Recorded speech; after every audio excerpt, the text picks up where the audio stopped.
अगर आप एक महिला हो जिसकी उम्र 40 साल के ऊपर है तो ये वीडियो बहुत ही ज्यादा इंपॉर्टेंट है। ऐसा नहीं है कि जिनकी उम्र 40 साल के नीचे है उन्होंने ये वीडियो नहीं देखना चाहिए, उन्होंने भी देखना चाहिए, क्योंकि एज तो सबका ही होने वाला है। तो स्पेशली जब हम 40 क्रॉस करते हैं तब हमें क्या क्या चीजें करनी चाहिए, हमें कौन सी चीज है जिसके बारे में बहुत ध्यान देना चाहिए ताकि बीमारियां ना हो। क्योंकि यही एक टाइम है, स्पेशली आफ्टर 40 महिलाओं के शरीर में मेजर चेंजेस होते रहते हैं और उसके बाद धीरे धीरे बीमारियां आने लग जाती है। तो कुछ ऐसी चीजें हैं जो आप कर सकते हो फॉलो, जिससे आप बीमारियों से दूर रह सकते हो, बहुत लंबे समय के लिए आप खुद को हेल्दी रख सकते हो। सो ये वीडियो जो है बहुत ज्यादा इंपॉर्टेंट और आवश्यक वीडियो है। अगर आप एक महिला हो या पुरुष हो, आपके फैमिली में कोई भी महिला है जो 30s या 40s क्रॉस करने वाले हैं, तो उनके साथ ये वीडियो आप जरूर शेयर करिए। ये वीडियो से उनको बहुत ज्यादा हेल्प होगी।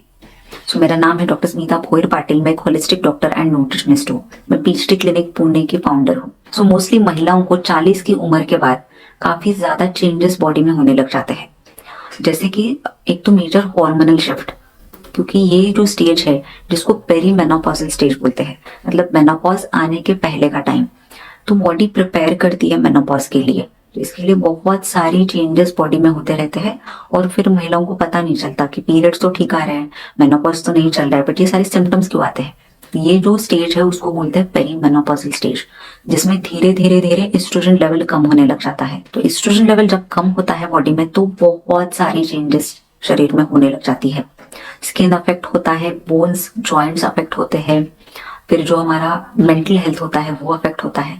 तो वन बाय वन हम देखेंगे कि शरीर में क्या क्या सिम्टम्स आ सकते हैं, स्पेशली जब ये हार्मोनल शिफ्ट होता है। तो सबसे पहले जब आपके शरीर में एस्ट्रोजन लेवल कम होने लग जाता है तब बॉडी में मेटाबॉलिज्म स्लो होता है, आपको वेट गेन की प्रॉब्लम हो सकती है, मसल्स जो है वो लूज होते हैं और बॉडी फैट परसेंटेज बढ़ता है, तो वेट गेन होना ये स्टार्ट होता है। दूसरा है हॉट फ्लैशेस। तो जब भी एस्ट्रोजन लेवल कम होता है तो सडन गर्मी लगना या जो भी टेम्परेचर है उससे एडजस्ट नहीं करना, ये भी सिम्टम्स दिखता है। तो हॉट फ्लैशेस का सिम्टम इवन तो आप मेनोपॉज में नहीं गए हो बट वो पेरीमेनोपॉजल स्टेज में ही दिखने लग जाता है। फिर अगला है ऑस्टियोपोरोसिस, मतलब जो भी हमारे बोन्स जॉइंट्स है वो वीक होना। सो एस्ट्रोजन बहुत ही इंपॉर्टेंट होता है कैल्शियम अब्जॉर्प्शन के लिए। तो जब अगर एस्ट्रोजन कम हो जाता है तब हमारे बोन्स में कैल्शियम अब्सॉर्ब होना भी कम होता है। इसके लिए महिलाओं को जब भी वो मेनोपॉजल स्टेज में चले जाते हैं तब बोन्स रिलेटेड प्रॉब्लम होती है, जॉइंट्स रिलेटेड प्रॉब्लम होती है, क्योंकि बोन्स के अंदर कैल्शियम की अब्सॉर्प्शन कम होने लग जाती है। फिर अगला जो प्रॉब्लम होता है वो स्किन में पिगमेंटेशन की प्रॉब्लम हो सकती है, स्पेशली मेलाज्मा, क्योंकि जब भी ये हार्मोनल इम्बैलेंस होता है, एस्ट्रोजन लेवल डाउन होता है, तब स्किन में मेलानिन प्रोडक्शन बढ़ सकता है। इसके लिए आप देखोगे कि काफी महिलाओं को स्पेशली मेनोपॉजल स्टेज में मेलाज्मा की प्रॉब्लम होती है, मतलब फेस पे जो डार्क स्पॉट्स दिखने लग जाते हैं, ये भी होता है लो एस्ट्रोजन के कारण। इसी के बाद साइंस ऑफ एजिंग दिखने लग जाता है, मतलब स्किन का जो फर्मनेस है वो कम हो जाता है, स्किन बहुत ज्यादा लूज दिखने लग जाती है, स्किन में झुर्रियां मतलब रिंकल्स दिखने लग जाते हैं। तो ये सारी चीजें हो सकती है जब एस्ट्रोजन लेवल कम होता है। फिर इसके बाद एस्ट्रोजन इम्बैलेंस के कारण या लो एस्ट्रोजन के कारण इवन मेंटल हेल्थ अफेक्ट होता है। काफी महिलाओं को एंजाइटी डिप्रेशन की प्रॉब्लम होती है जब वो मेनोपॉजल स्टेज में चले जाते हैं। तो उसकी शुरुआत जो है वो पेरीमेनोपॉजल स्टेज में ही स्टार्ट होती है। इसके लिए आपको मेंटल हेल्थ के बारे में भी सोचना पड़ेगा या मेंटल हेल्थ के बारे में भी देखना पड़ेगा, स्पेशली जब आप 40s क्रॉस करते हो। मैं आगे जरूर बताऊंगी कि इसके लिए फिर आपको क्या क्या करना चाहिए, बट ये सारे सिम्टम्स मैं आपको बता रही हूँ ताकि आप ये सिम्टम्स नोटिस करना स्टार्ट करो। फिर आपको न्यूट्रिशनल डेफिशिएंसीज भी हो सकती है, जैसे कि बॉडी का मेटाबॉलिज्म स्लो हो जाता है, डाइजेशन स्लो हो जाता है, एस्ट्रोजन ये बहुत सारी चीजों के लिए जरूरी होता है। बहुत सारी दिक्कतें हो सकती है, उसमें से ये जो न्यूट्रिशनल डेफिशिएंसी ये प्रॉब्लम भी हो सकती है। फिर उसके बाद हार्ट की हेल्थ वो भी डिस्टर्ब हो जाती है। तो एस्ट्रोजन जो हार्मोन है वो महिलाओं के हार्ट के लिए प्रोटेक्शन का काम करता है, मतलब हार्ट की बीमारियां ना हो इसके लिए एस्ट्रोजन काम करता रहता है। बट अगर एस्ट्रोजन लेवल ही कम हो जाती है तब फिर आपको हार्ट रिलेटेड इश्यूज आने लग जाते हैं। आपका ब्लड प्रेशर बढ़ सकता है, कोलेस्ट्रॉल बढ़ सकता है और इवन हार्ट अटैक आने के चांसेस भी बढ़ जाते हैं। इतने सारे इश्यूज हो सकते हैं जब ये हार्मोनल शिफ्ट होता है या एस्ट्रोजन लेवल कम हो जाता है। तो ये सारी चीजें होती रहती है या हार्मोनल शिफ्ट होते रहते हैं 40s के बाद। तो बेसिकली फिर आपको क्या क्या करना चाहिए ताकि ये स्मूथली हो, क्योंकि हर एक के शरीर में ये चेंजेस तो होने वाले हैं। मेनोपॉज में सारी महिलाएं जाने ही वाली है, बट ये जो स्विच है वो स्मूथली हो जाए और उसकी वजह से हमें तकलीफ ना हो, उसके लिए क्या क्या करना चाहिए। उसके लिए ये कुछ चीजें जो आप फॉलो कर सकते हो।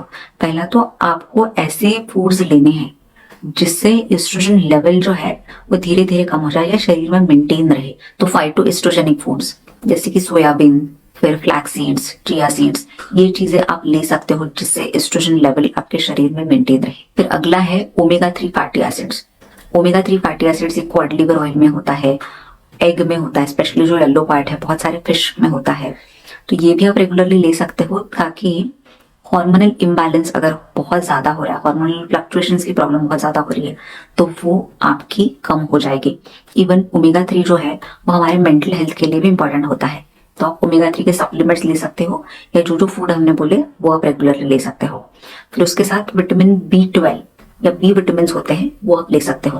तो इसका मतलब ये नहीं कि जो भी मल्टीविटामिन आता है वो आप ले लो। तो मल्टीविटामिन बहुत बार काम नहीं करते, आप प्रॉपर डॉक्टर को कंसल्ट करके सप्लीमेंट्स ले सकते हो।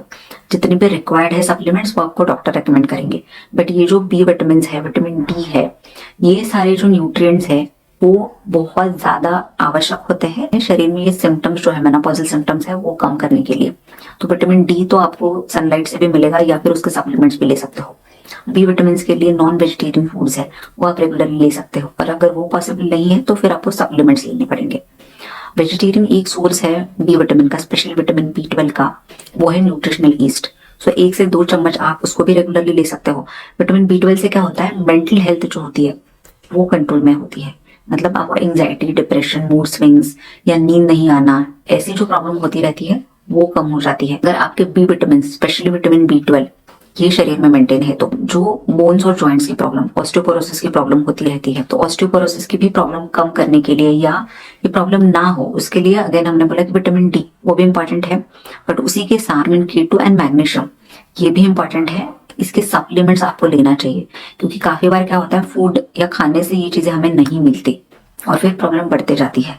इसके लिए आप इसके सप्लीमेंट्स भी ले सकते हो। अगला जो है वो है प्रोबायोटिक्स लेना। तो जैसे जैसे हमारा एज होता है वैसे वैसे डाइजेस्टिव सिस्टम है वो भी वीक होती रहती है, तो फिर आप रेगुलरली प्रोबायोटिक ले सकते हो। तो जैसे कि curd, butter milk, kimchi, sauerkraut, kefir, ये सारी चीजें हैं जो हमारे गट के लिए बहुत ज्यादा हेल्पफुल होते हैं। आपको रेगुलर इवन एक्सरसाइज करना, योगा, मेडिटेशन करना ये भी इंपॉर्टेंट है। काफी महिलाओं को और इवन काफी लोगों को भी लगता है कि हमें यंग एज में ये करनी चाहिए, बट ऐसा नहीं है। इनफैक्ट ओल्ड एज में इसकी ज्यादा जरूरत है क्योंकि जैसे हमारा एज होता है वैसे फैट परसेंटेज बॉडी में बढ़ता है और मसल परसेंटेज कम होता है। इसके लिए आपको स्ट्रेंथ ट्रेनिंग एक्सरसाइज जो होती है वो स्टार्ट करना बहुत ज्यादा आवश्यक है। तो आप रेगुलरली एक्सरसाइज भी करिए। फिर मेडिटेशन इसके लिए क्योंकि हमारा मेंटल हेल्थ सही से रहे, तो आप फिर रेगुलरली योगा कर सकते हो, मेडिटेशन कर सकते हो, जिससे आपकी नींद अच्छी होगी और इवन जो स्ट्रेस है वो भी कंट्रोल करने के लिए इससे हेल्प होता है। तो ये सारी चीजें आप फॉलो करिए ताकि जो भी हार्मोनल स्विच है, जो हार्मोनल शिफ्ट आपके बॉडी में हो रहा है वो स्मूथली हो और आपको जो एज रिलेटेड प्रॉब्लम है या मेनोपॉजल रिलेटेड प्रॉब्लम है वो ना हो। So thank you for watching this video. और ये वीडियो अगर आपको इन्फॉर्मेटिव लगता है तो प्लीज आपके फ्रेंड्स, फैमिली मेंबर्स के साथ ये वीडियो जरूर शेयर करिए। So eat healthy, stay healthy and take care of yourself. Bye bye.